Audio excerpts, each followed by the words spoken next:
할렐루야. 이 시간 우리 전우자회에 계신 분들과 함께 우리가 축복의 인사 함께 했으면 좋겠습니다. 하나님 오늘도 우리와 함께 하십니다. 우리가 한번 이렇게 가족들끼리 한번 우리 인사하도록 합니다. 하나님께서 오늘도 우리와 함께 하십니다. 또 한번 인사할까요? 하나님께서 끝내실 겁니다. 우리 한번 또 인사해 볼까요? 하나님께서 끝내실 겁니다. 네. 우리 코로나19로 인해서 여러 가지 힘들고 어려운 시기를 지나고 있는데 하나님께서 은혜와 자비와 능력으로 하나님께서 해결해 주시기를 기도하고 또 믿음 안에서 선포하는 우리 모든 성도님들이 다 되시길 주님의 이름으로 부탁을 드립니다. 어린 시절에 성경 공부를 할 때면 참 재밌었던 기억들이 많이 있습니다. 특히 선생님들이 이 인물, 성경의 인물들에 대해서 이렇게 설명하시고는 그 신앙의 인물을 설명하는 형용사로 퀴즈를 내셨던 적이 많았습니다. 다윗을 설명할 때는 다윗은 어떤 사람이야? 그럼 하나님 마음에 합한 사람, 이렇게 해서 형용사를 문장으로 쓰기도 했습니다. 예레미야는 누구야? 눈물의 선지자, 이렇게 이야기하고, 아담은 누구야? 그러면 이름 지어준 사람, 이름을 지어주는 아담, 이렇게 쭉 설명했던 그런 기억들이 납니다. 그 중에 요셉이라고 하는 사람은 아주 단연코 아주 드라마틱하게 설명되어졌는데, 하나는 꿈의 사람 요셉, 이렇게 이야기했습니다. 그는 꿈꾸면서 살았던 사람이죠.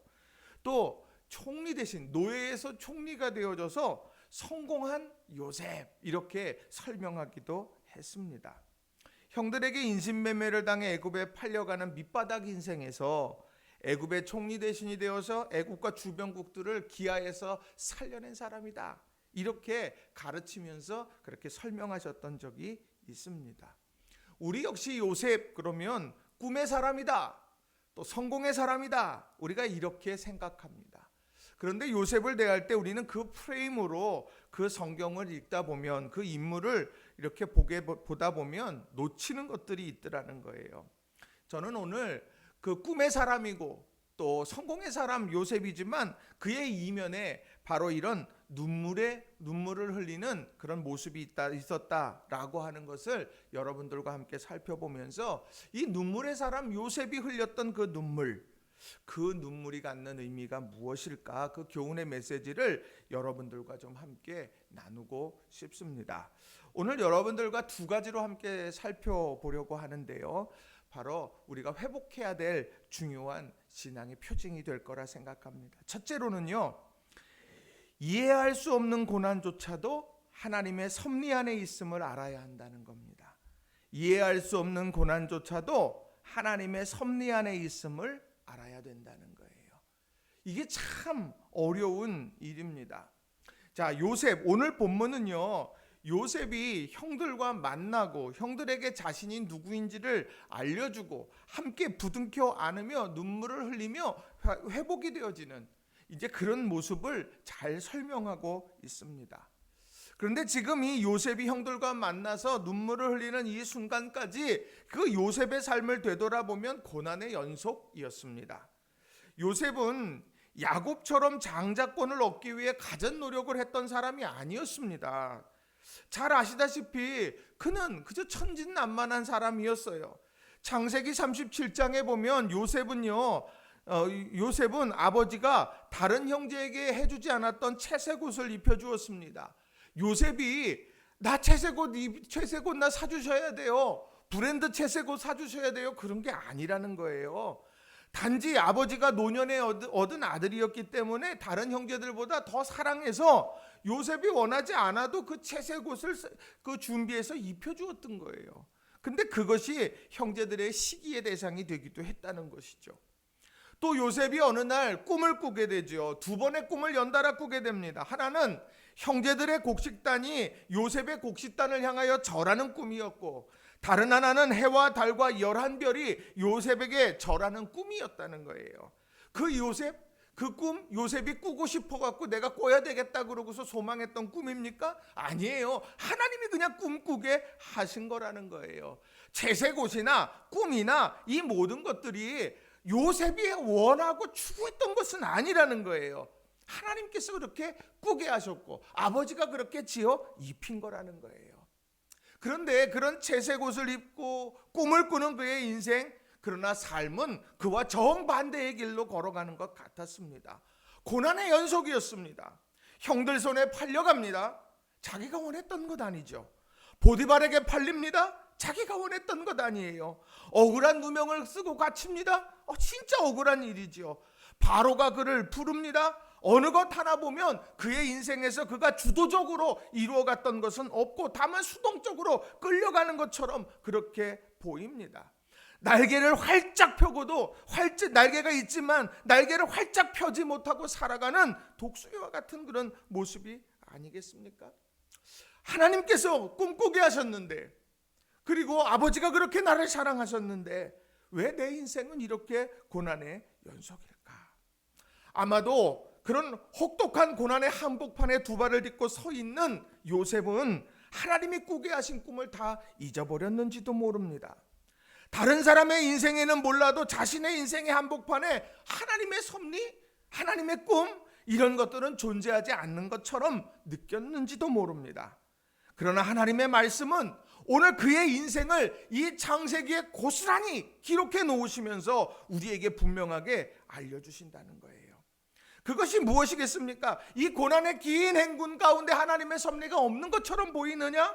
아니다. 그 고난의 순간순간마다 머물던 곳마다 하나님의 은혜가 임했다는 사실을 우리들에게 일깨워주고 있다는 거예요. 이거는 요셉이 알고 모르고가 중요한 게 아니라 그것이 존재한다는 사실을 우리는 기억하고 봐야 된다는 거예요. 자, 그런 내용들이 나옵니다. 자, 보디발의 집에 팔려가게 됐습니다. 그 얼마나 억울한 상황이에요. 그런데 창세기 39장 2절 3절에 보면 이렇게 말합니다. 여호와께서 요셉과 함께 하심으로 그가 형통한 자가 되어 그의 주인 애굽 사람의 집에 있으니 그의 주인이 여호와께서 그와 함께 하심을 보며 또 여호와께서 그의 범사에 형통하게 하심을 보았더라. 요셉이 함께 했어요. 요셉과 하나님은 함께 하셨어요. 근데 이 본문을 가만히 읽어보세요. 그 여호와께서 함께 하신다는 것을 보디발이 알아요. 요셉이 안다고 표현하지 않는다는 거예요. 오늘 이 보디발이 요셉이 저 사람은 하나님이 함께하는 사람이구나, 그걸 알게 되는 거예요.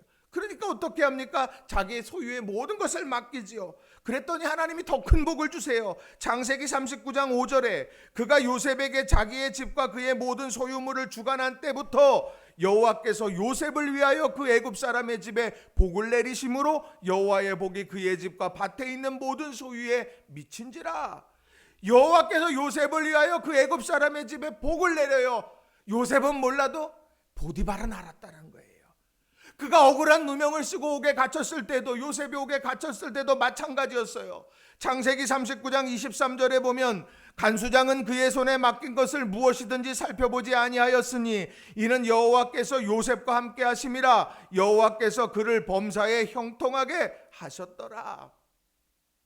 요셉이나 요셉의 삶을 사는 사람들, 그걸 바라보는 사람들, 세상의 눈으로 보면 그가 서 있는 곳은 분명 고난의 자리예요. 아픔의 자리예요. 말도 안 되는 자리예요. 그런데 그 자리인데 오늘 성경에서 보디발의 눈으로, 간수장의 눈으로 보게 될 때 그 자리는 하나님이 함께하는 은혜의 자리였다라고 하는 거예요. 야, 하나님이 여기도 함께 계시는구나. 정말 생면부지 한 번도 보지 못했던 보디발의 집에 팔려와서 그렇게 종살이하고 있는 그 자리에도 하나님 함께 하셨구나. 보디발은 알아요. 그리고 간수장도요, 야, 저 사람이 저렇게 억울한 누명을 쓰고 와서 여기서 정말 절망할 수 있는 그런 자리임에도 불구하고 이 자리까지도 하나님이 저 사람과 함께 하는구나, 이것을 알게 하셨다라고 하는 거예요. 이것이 주는 교훈이 우리에게 무엇이겠습니까? 성경을 읽어보세요. 요셉이 알았다는 표현은 없어요. 보디발이 알고 간수장이 알았어요. 오늘 우리의 삶 속에 바로 이 하나님의 은혜가 있다는 것, 고난의 자리 한복판에도 하나님의 은혜는 머물고 있다, 하나님의 섭리가 있다, 이 사실을 우리는 기억하면서 살아가야 된다는 거예요. 자, 그런데 정말 중요한 것, 고난의 자리에 내 두 발을 머물고 서 있으니까 절망한 거냐?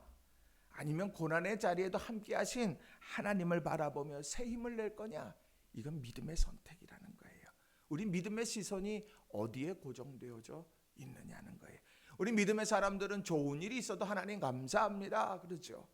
우리 믿음의 사람들은 조금 힘든 일이 있어도 그래도 감사합니다, 그렇게 이야기들을 합니다. 왜요? 하나님이 함께 하시는 것을 믿기 때문이죠. 그런데 이것을 고난의 한복판에서 보디발도 보고 간수장도 봤는데 요셉은 못 봤어요. 그런데 이 요셉이 결정적으로 그 고난의 자리에서 하나님의 섭리가 있구나, 이것을 깨달았던 그런 장면들이 나옵니다. 창세기 42장 9절에 보면 이런 말씀이 있어요. 요셉이 그들에게 대하여 꾼 꿈을 생각하고 그들에게 이르되 너희는 정탐꾼들이라 이 나라의 틈을 엿보려고 왔느니라. 자신을 팔아버린 형들이 기근으로 인해 죽을 상황에 놓였습니다. 그래서 요셉을 찾아왔어요. 그들의 목적은 식량이었습니다. 그들은 식량을 얻기 위해서 애굽 땅에 왔고 총리 앞에 왔고 그리고 그 총리에게 무릎 꿇고 엎드려 절하면서 그 먹을 것을 달라고 요청합니다. 그 모습을 보면서 요셉이 야, 그제서야 하나님께서 내게 꾸게 하셨던 그 꿈을 생각하게 되었다는 거예요. 그 전까지는 모든 것들이 다 그저 내가 고난에 형들이 미웠지 않겠습니까? 왜 나를 그렇게 보냈어? 왜 나를 그렇게 애굽 땅에 팔아보냈고, 왜 내가 신의를 지켰는데 내가 왜 보디발 집에서 왜 다시 이렇게 내가 옥에 또 갇히게 되어지고, 내가 꿈을 다 해석해 줬는데 왜 술 맡은 만원장은 까맣게 잊어버리고, 얼마나 원망 섞인 일들이 얼마나 많이 있었겠습니까? 그 파편들, 그 인생의 수많은 파편들이 하나로 쫙 모아지게 되는 거예요. 형들이 식량을 구하러 와서 자기께 무릎 꿇고 엎드려 절하고 있는 이 모습이 마치 그 옛날 아버지 집에 있을 때의 곡식단이, 형들의 곡식단이 자기를 향하여서 절하는 것이나 하늘의 해와 달과 11별들이 자신의 별을 향하여서 그렇게 엎드려지는 그런 모습도, 그 꿈을 생각하게 되었을 거라고 하는 거예요. 아, 하나님이 이렇게 해서 나를 이끌어 가셨구나. 그동안 나는 아무 의미 없는 시간을 지난 것 같았는데 하나님께서 이렇게 만들어가고 계셨구나. 그것을 그제서야 알게 되는 거예요. 이 거룩한 순간이 우리에게 필요한 거예요. 우리의 삶에 고난, 인생의 수많은 파편들, 슬픔의 파편들, 이게 다 있어요. 근데 그 가운데에서 하나님께서는 그 가운데서 그것을 하나로 만들어 가신다는 것, 그게 오늘 우리에게 있어서 회복해야 될 중요한 신앙이 된다는 겁니다. 그 고백을 오늘 본문 5절에 나오고 있는 거예요. 오늘 5절에 나오는 말씀을 보면 이렇게 기록을 합니다. 당신들이 나를 이곳에 팔았다고 해서 근심하지 마소서, 한탄하지 마소서. 하나님이 생명을 구원하시려고 나를 당신들보다 먼저 보내셨나이다. 이것이 요셉이 가지고 있던 하나님의 섭리의 역사에 대한 관점이라는 거예요. 형제들이 요셉을 팔아버렸어요. 아버지에게 죽었다고 거짓으로 알려드렸어요. 단절된 채, 그래서 온 가족이 단절된 채 살아갔습니다. 그리고 그 이후로부터 요셉이 자기에게 일어나는 연속된 고난들이 있었어요. 그런데 하나님의 그 꿈이 해석되어지고 그것이, 내가 그것을 바라보면서 그것을 통하여서 내가 하나님의 섭리 가운데 있었구나, 이것을 알게 되어졌을 때, 야, 그의 인생은 달라지는 거예요. 당신들이 팔았다고요? 보내어진 겁니다. 당신들이 하셨다고요? 하나님이 하신 거예요. 하나님이 생명을 구원하시려고 섭리 가운데 나를 이곳으로 보내신 거예요 라고 그렇게 선포할 수 있었던 거예요. 7절과 8절에도 이렇게 말하죠. 하나님이 큰 구원으로 당신들의 생명을 보존하고 당신들의 후손을 세상에 두시려고 나를 당신들보다 먼저 보내셨나니, 그런즉 나를 이리로 보낸 이는 당신들이 아니요 하나님이시라. 하나님이 나를 바로에게 아버지로 삼으시고 그 온 집의 주로 삼으시며 애굽 온 땅의 통치자로 삼으셨나이다. 고난의 연속이라고 하는 그 인생, 그렇게 보이는데 오늘 요셉은 어떻게 고백합니까? 하나님의 큰 구원이라고 표현하고 있다는 거예요. 오늘 형제가 형제들 앞에서 자기가 요셉이에요, 라고 그렇게 이야기하고 정말 큰 소리로 울고 있는 요셉의 마음의 중심에는 바로 이런 하나님의 섭리에 대한 확신과 고백이 있었다는 거예요. 내 인생, 버려진 인생 같았지만 하나님의 원대한 계획 가운데 움직였구나. 나는 내 동생이 친 것 같았지만 하나님은 그 자리에서 나를 거룩하게 다루고 계셨구나. 이것을 깨닫게 됐다는 거죠. 채색 옷만 입고 아버지의 품에서 자라난 철없는 요셉이 아니라 보디발 장군의 집에 가정총무로서 살림을 해보게 됐습니다.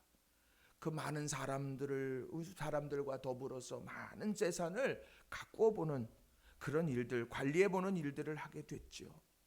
보디발 장군의 부인의 유혹이 있었습니다.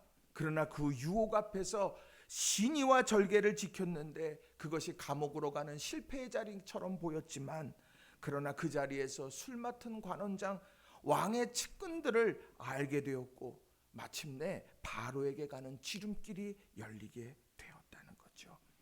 또 하나님께서 그에게 함께 하셔서 그 비록 옥에 갇혀 있었지만 그곳에서 하나님의 지혜로 함께 하셔서 꿈을 해석하게 되는 능력을 갖게 되어졌다는 거죠. 요셉의 인생의 수많은 파편들, 그 자리에서 금방 이해가 되는 것 진짜 축복이겠죠. 그러나 그렇지 않더라도 인생의 수많은 파편들 하나하나가 쫙 맞춰져 가는 그런 아름다운 은혜가 우리 모두에게 있게 되기를 주님의 이름으로 간절히 축원합니다. 우리는 지금 코로나19로 인해서 영상 예배 이렇게 드리고 있습니다. 왜 이런 일이 우리에게 있어? 왜 이런 일이 있어서 우리가 보고픈 사람들과 함께 예배할 수도 없고 우리가 간절히 하나님의 그런 이름을, 성호를 찬양하며 행복하게 우리가 그렇게 있지 못할까? 내가 지금 집에 갇혀서 일상의 모든 것이 다 지금 무너져 버린 것 같은 이런 일들이 왜 일어났을까? 안타까운 일입니다. 답답한 일이에요. 그러나 중요한 건 그 역시 하나님의 섭리의 틀 안에 있다는 사실을 우리는 기억해야 됩니다.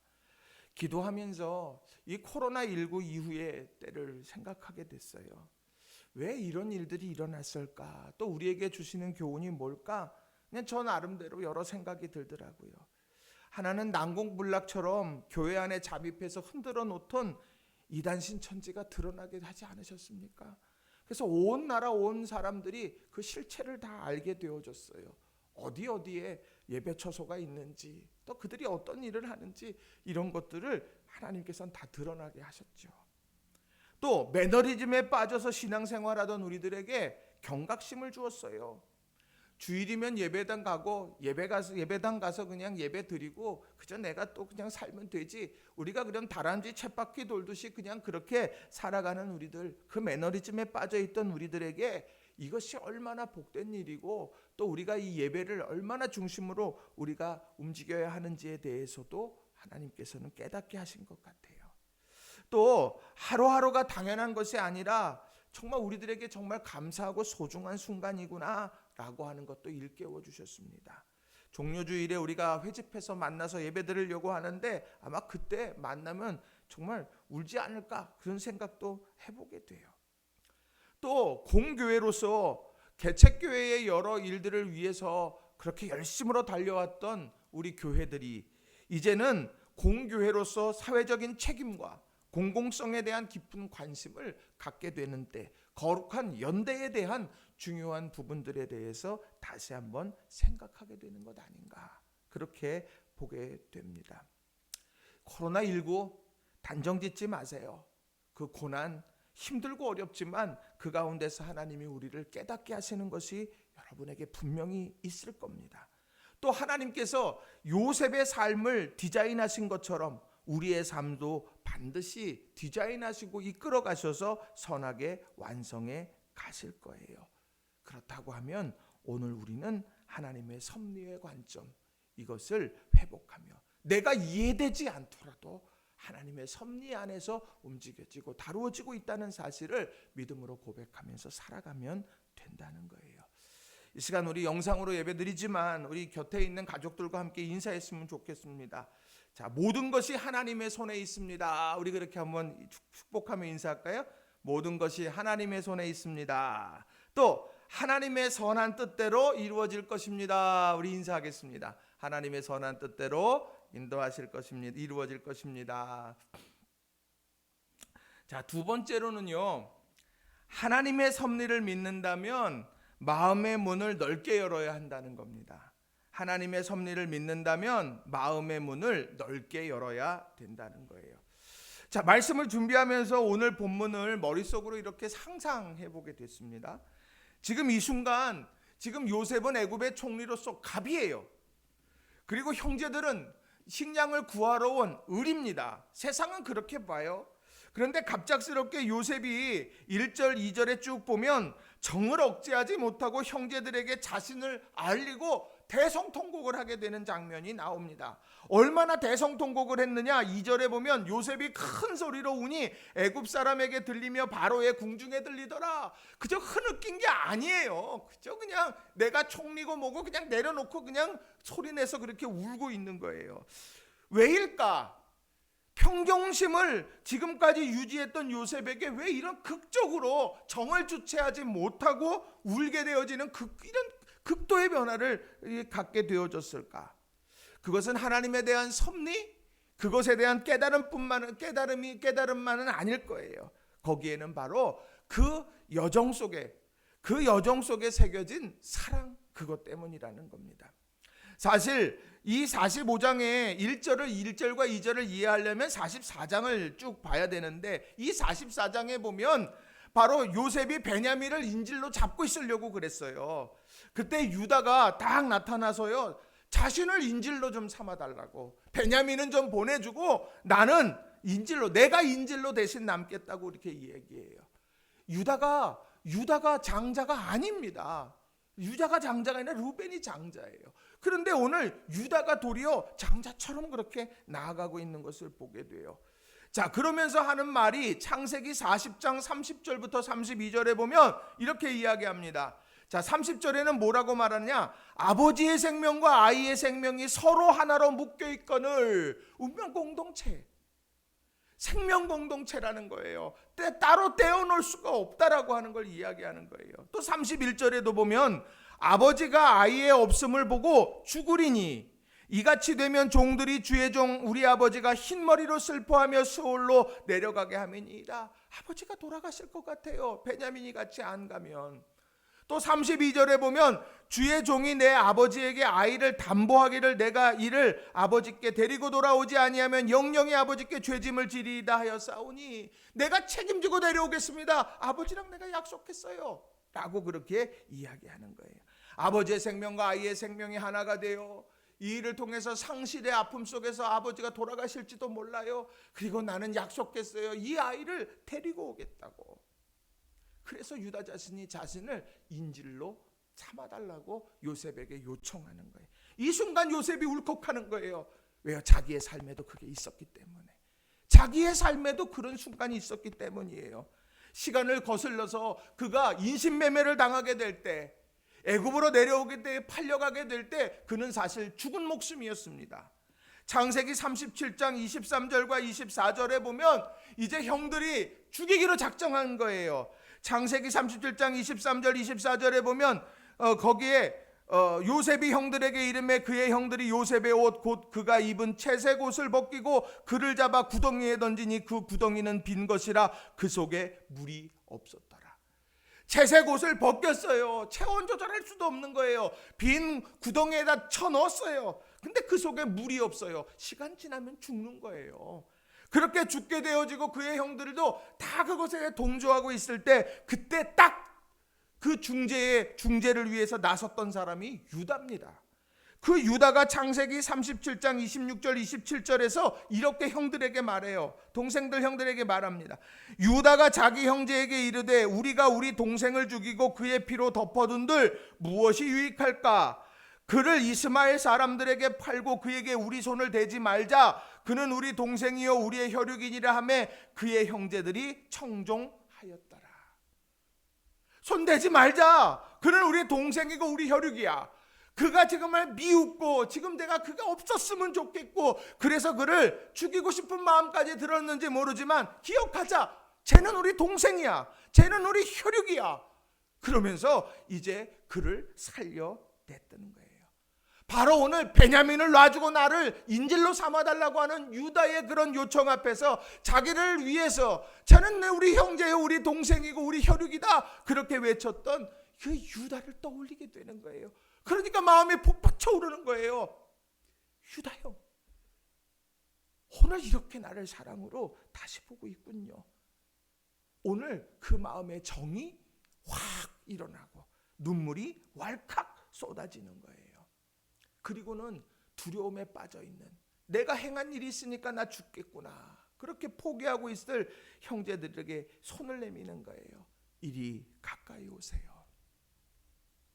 세상의 눈으로 볼 때 요셉이 당했던 수많은 고난은 형제들의 버림 때문 아니었습니까? 그게 시작이었어요. 자신의 아버지 야곱이 눈물로 세월을 보낸 것도 형제들 때문 아닙니까? 그래서 지금이 얼마나 복수할 수 있는 절호의 기회였어요. 하나님의 섭리 속에서 이루어진 이름을 알기에 요셉은 그들을 품어안고 그 가운데서 있었던 사랑의 흔적을 기억하면서 회복의 손길을 내밀고 있다라고 하는 거예요. 저는 그래요. 하나님의 섭리를 믿는 신앙인으로서 우리가 지금 회복하고 기억해야 될 것은 뭐냐? 이런 넓은 마음이라는 거예요. 지금 얼마나 긴장되는 나날입니까? 아침에 일어나면 확진수 헤아리는 게 일과예요. 교회를 통해 혹 확진자가 나오지는 않았는가 목회자로서 걱정과 염려가 많이 됩니다. 혹여나 마스크를 잠깐 벗고 잠깐 차에서 내려도 사람들의 따가운 시선을 느낄 정도로 모두가 다 예민해져 있습니다. 어디 한 군데 걸리기만 해봐. 지금 그런 모습처럼 보여져요. 사회적 거리두기를 이야기합니다. 필요합니다. 그러나 마음까지 멀어져서는 안 된다라고 하는 거예요. 넓은 마음은 다른 데 있지 않습니다.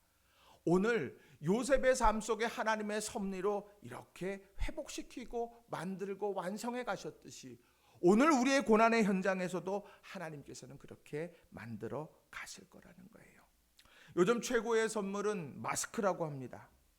그래서 마스크 왜 이렇게 선물이 귀할까? 구하기 힘들기 때문 아니겠습니까? 또 꼭 필요하기 때문 아니겠어요? 요즘 공적 마스크를 사기 위해서 약국마다 긴 줄이 늘어서 있습니다. 근데 이 마스크는요, 사실 가리다, 감추다라고 하는 영어 동사에서 온 말이죠. 국어사전에서 이 말을 다른 말로 하면 탈이라고 말할 수도 있습니다. 얼굴을 감추거나 달리 꾸미기 위해서 나무, 종이, 흙 따위로 만들어 얼굴에 쓰는 물건, 이게 탈입니다. 자, 그런데 이 탈 마스크를 쓰는 건 뭐냐? 병균이나 먼지 이것을 막기 위해서 입과 코를 가리는 물건이죠. 그게 마스크예요.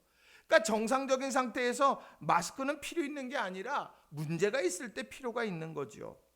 자, 그래서 그 문제 앞에서 내가 관계를 차단할 때 쓰는 것이 마스크입니다. 외부의 위협에서 나를 지켜내려고 그렇게 쓰는 것이 마스크라고 하는 거예요. 그러니까 철저하게 자기중심적인 부분이 마스크의 시작이 될 수 있다는 겁니다. 또 관계의 단절, 상황에 대한 단절 이런 것도 의미하고 있는 거예요. 그런데 얼마 전부터 이 마스크의 개념이 좀 달라지는 것 같습니다. 단절이 아니라 연결해주는 도구로 사용되고 있다는 거예요. 더 필요한 곳이 있고 더 그것을 잘 써야 되는 사람이 있기에 나는 구입을 뒤로 살짝 미룹니다. KF94 그것이 좋은 줄 나도 알지만 그러나 나는 면 마스크를 쓰고 그것은 수술하는 의사들이나 의료인들이 그것을 쓰면 되지라고 그렇게 배려하는 일들이 있게 되더라는 거예요. 많은 곳에서 그 손수 마스크를 제작해서 보급하기도 하고요. 돈을 벌려고 돈을 벌기보다는 제품을 의료진이나 노약자들에게 무료로 보급하는 일들도 있고 용돈을 아껴 구입한 마스크 몇 개 파출소 앞에다 놓고 가는 학생들도 있습니다. 고립과 단절의 상징이었던 마스크가 배려와 양보의 매개체가 되게 되는 거예요. 오늘 이게 바로 넓은 마음입니다. 우리가 우리 삶 속에 어떤 마음으로 우리가 살아가느냐에 따라서 오늘 우리가 취하고 있는 모든 일들이 다른 결실을 맺게 될 수 있다라고 하는 거예요. 바라기는 우리가 사회적 거리두기 필요합니다. 그래서 우리 예배를 주일 예배를 영상으로 드리고 있죠. 그러나 우리의 마음까지 멀어져서는 안 될 거예요. 단절이 아니라 배려와 연결되어지도록 더욱 힘쓰고 애쓰는 우리의 심령이 성령 안에서 더욱더 하나 되는 우리 모든 성도님들이 다 되시길 주님의 이름으로 축원을 드립니다. 여러분 삶을 살아가실 때 우리들이 믿음 안에서 자꾸 예민해지실 필요 없습니다. 믿음 안에서 하나님께 맡기고 최선의 노력을 경주하면서 넓은 마음으로 서로를 다 대할 수 있는 우리 모든 성도님들 다 되시기를 간절히 바랍니다. 말씀을 정리합니다. 오늘도 우리는 영상 예배를 드립니다. 지금도 제 앞에는 성도들이 없습니다. 그래서인지 그리움이 더합니다. 성도들이 와 계시지 않지만 제 눈에는 우리 성도님들의 자리에 여러분이 앉아 계신 것처럼 보입니다. 이런 일이 있을 거라고 아무도 생각지 못했죠. 그런데 이해할 수 없는 고난조차도요, 하나님의 섭리 안에 있다는 걸 다시 한번 믿음으로 고백하며 신뢰하게 돼요. 하나님은 마라의 쓴물을 단물로 바꿔주셨듯이 우리의 삶을 디자인하고 역사에 가실 거예요. 우리가 지금 당장 이해할 수 없는 삶의 파편들이 있지만 하나하나 맞추어지는 때는 반드시 옵니다. 그 기간까지 우리가 해야 될 것은 인내라고 하는 거예요.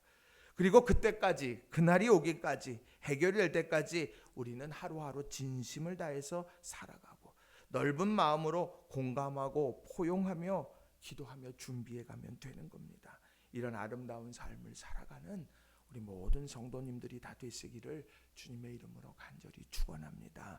이 시간 우리 말씀을 의지해서 같이 기도했으면 좋겠습니다. 하나님, 이해할 수 없는 고난조차도 하나님의 섭리 안에 있음을 압니다. 우리가 믿음으로 우리가 고백하고 그리고 우리가 그것이 깨달아지는 그 순간을 사모하면서 오늘 하루 넓은 마음으로 최선을 다해서 진심으로 살아가게 해달라고 우리가 그렇게 기도하는 이 시간 됐으면 좋겠어요. 같이 기도하겠습니다.